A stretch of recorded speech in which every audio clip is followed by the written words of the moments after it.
Iraq is open for American business and investment and for a better future for Iraq and Iraqi people. Thank you very much. Thank you very much. Thank you very so much. Mr. President, what's your reaction to the indictment of your former campaign aide, Steve Bannon? Well, I feel very badly. I haven't been dealing with him for a long period of time, as most of the people in this room know.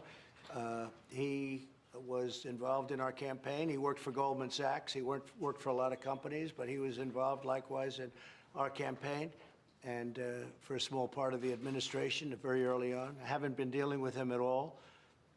I know nothing about the project other than I didn't like, when I read about it, I didn't like it.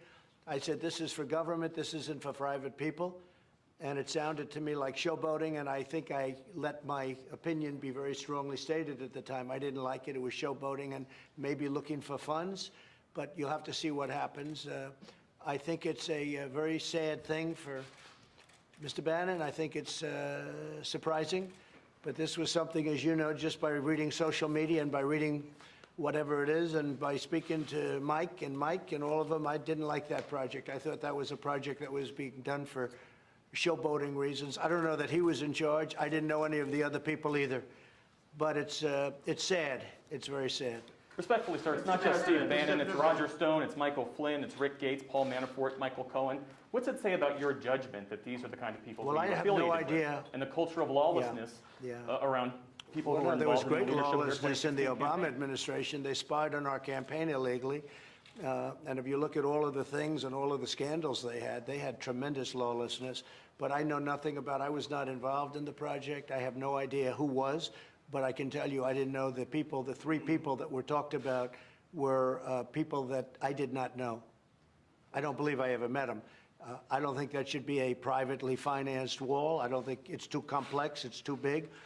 And we're now up to 300 miles, almost in another week and a half, we'll be up to 300 miles of wall at the highest level. They were even having construction problems. I was reading, the little I know about it, I got from you. I was reading where they were having construction problems with the wall that they had a small area just to show people they could build a wall, and they were having a lot of problems where it was toppling over and other things. And I didn't like it because I didn't want to be associated with that. We built a very powerful wall. It was a wall that is virtually impossible to get through. It's very, very tough. It's very strong, and it's everything the Border Patrol wanted. And I didn't want to have a wall that was going to be an inferior wall, and I felt this was going to be an inferior wall. Chris Kobach so says you endorsed the wall. Is that true? I didn't know that. I didn't know about Bannon's involvement, but I didn't know the other people. But I do think it's a sad event. And again, Steve has had a great career at Goldman Sachs. He's had a career with a lot of other people. I haven't dealt with him at all over years now, literally years. And I guess this was a project he was involved in, but it was something that, in fact, you can see I made statements about it a long time ago. It was something that I very much felt was inappropriate to be doing. Okay. Mr. President, how do you Please, see... go ahead. Mr. President. No, go ahead, please. Mr. President, the end of the militia roles in Iraq is one of the very important issues to stabilize the country in Iraq. How America is going to support ending the militia role in Iraq? You're very hard to understand. Could you maybe help me with that? Mr. President. Wait, go ahead, try it again. الولايات المتحدة الأمريكية ساعدت العراق كثيرا في الحرب ضد داعش وساعدت في إسقاط نظام صدام حسين. نحمل على عمل علاقات مشتركة بين العراق وأمريكا تعتمد على المبدأ الاقتصادي والمصالح المشتركة من أجل مستقبل أفضل لشعب العراق ومستقبل العراق. شكرا جزيلا. The United States helped Iraq enormously in defeating ISIS and also in toppling the Saddam Hussein regime. We are working on building a strong relationship that is based on joint interest between Iraq and the United States, that is based on economic interest for the better future of the Iraqi people and the United States people. When we came into office, ISIS was running rampant all over Iraq and Syria, and we knocked out the 100% of the ISIS caliphate. But the Obama administration did a very, very poor job. They were running rampant all over And we came in and we did a real job, and we got rid of that, and that was a good thing. And now we're working with Iraq. They use the great American dollar, which is the most powerful currency in the world, and they're starting to do well. And we are with them, and this gentleman in particular, we've developed a very good relationship, and hopefully it's going to be very strong for your country. Mr. President. Thank you, Mr. President. There have been 32 attacks. In the last 10 months on U.S. interest in Iraq, particularly in the Green Zone and U.S. military bases. How are you going to help Iraq to halt these attacks by pro-Iranian militia and to hold these people accountable? And sir, if I may also, there was some reporting that the U.S. troops will withdraw from Iraq totally in 3 years. Is this true? So at some point, we obviously will be gone. We've brought it down to a very, very low level. We deal when there are attacks. We take care of those attacks, and we take care of them very easily. Nobody has the weaponry we have. Nobody has the anything of what we have. We have the finest, the greatest military in the world. When somebody hits us, we hit back harder than they hit us. So we handle it. In addition to that, Iraq has been very helpful where necessary. But we have been taking our troops out of Iraq fairly rapidly, and we look forward to the day when we don't have to be there, and hopefully Iraq can live their own lives and they can defend themselves, which they've been doing long before we got involved. Yes, please. Mr. President, how do you see the role of the Kurds in Iraq? About the bounties.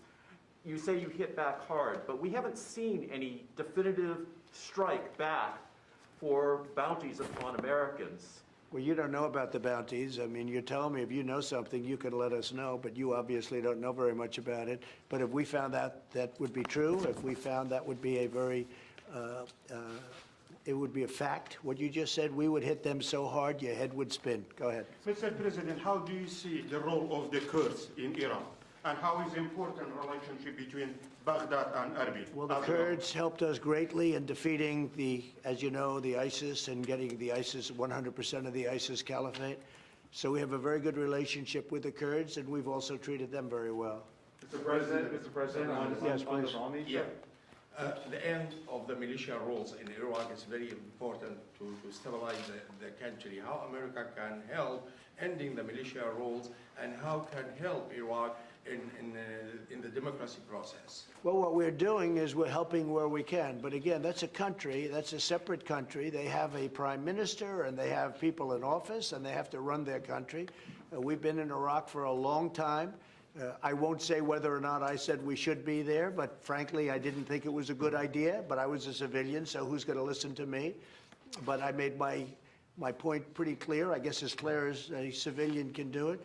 But we were there, and now we're getting out. We'll be leaving shortly, and the relationship is very good. We're making very big oil deals. Our oil companies are making massive deals, and that's basically the story. I mean, we're very happy with the relationship that we've developed over the last couple of years. I thought before that, frankly, the United States was being taken advantage of, but we're going to be leaving, and hopefully we're going to be leaving a country that can defend itself. Mr. President, on the troops, Mr. President. In the United States, there were airstrikes on northern Iraq and Kurdistan region, killing 1 civilian. I know in your talks and your meetings here, you talk a lot about the sovereignty of Iraq. Is that something that you're looking for help from the United States? And Mr. President, if that's something if Iraq is asking for help in terms of the interference from the neighbors, not just Iran, but other neighbors where they're attacking northern Iraq? Well, they'll have to make a specific request, but certainly the Prime Minister has my ear. So if he does that, we'll take a look. They do have, it's a very unstable part of the world. And I'm not talking about Iraq. I'm talking about the whole of the Middle East. It's a very, very unstable part of the world. But we're there to help, and because of the relationship, we would certainly be willing to lend you the kind of support that you need.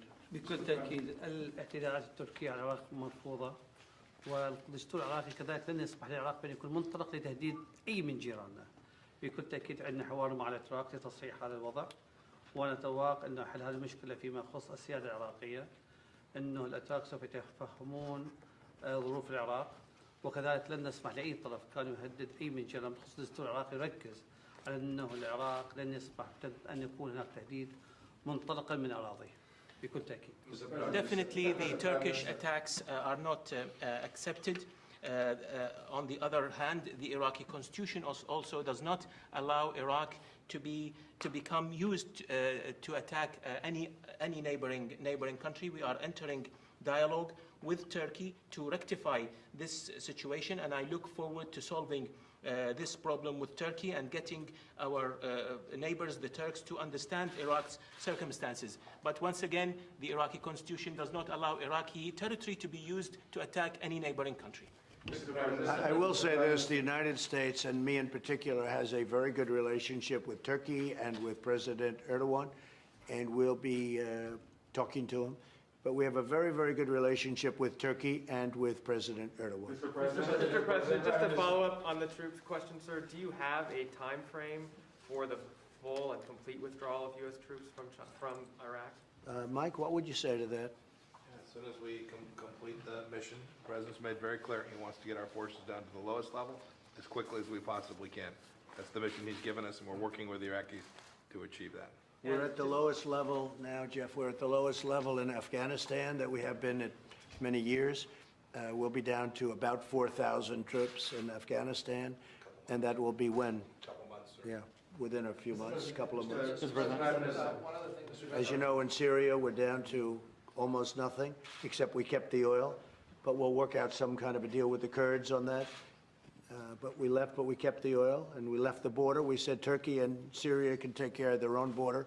We don't have to do it, and that worked out very well. I remember when I did that, I was scorned by everybody. They said, this is terrible. Well, I did it. That's now 2 years ago.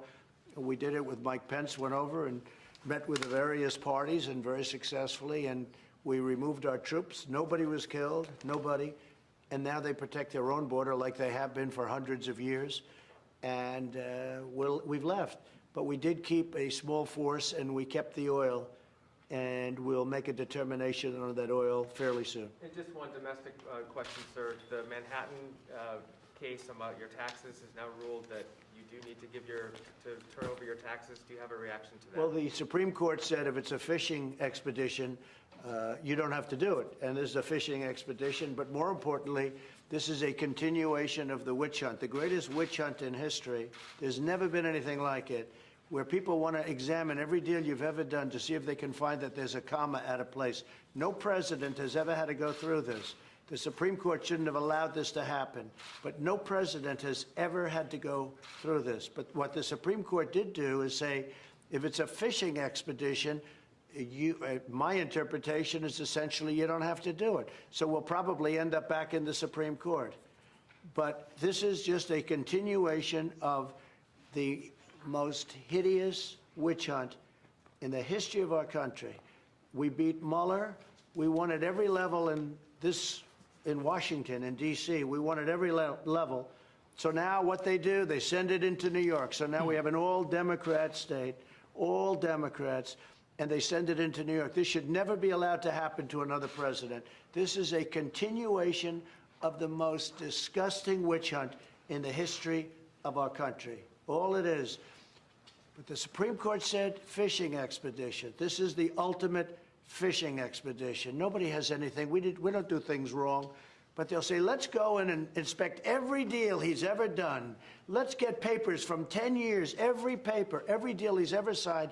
Maybe we can find where some lawyer made a mistake, where they didn't dot an I, where they didn't put a comma down someplace. And then we can do something.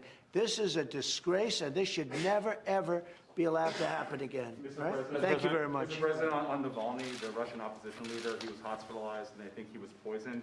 Is that the U.S. government's determination? That we haven't seen it yet. We're looking at it, and Mike's going to be reporting to me soon. Okay? Thank you very much, everybody. Thank you. Press, let's go. This way, please. Press, thank you. Guys, let's go. Press, we're moving. Let's go. Come on. Keep going, keep going. Come on, guys, let's go. Thank you. Sir, thank you. Thank you. Thank you very much. Take care of this man, please. Take good care of this guy.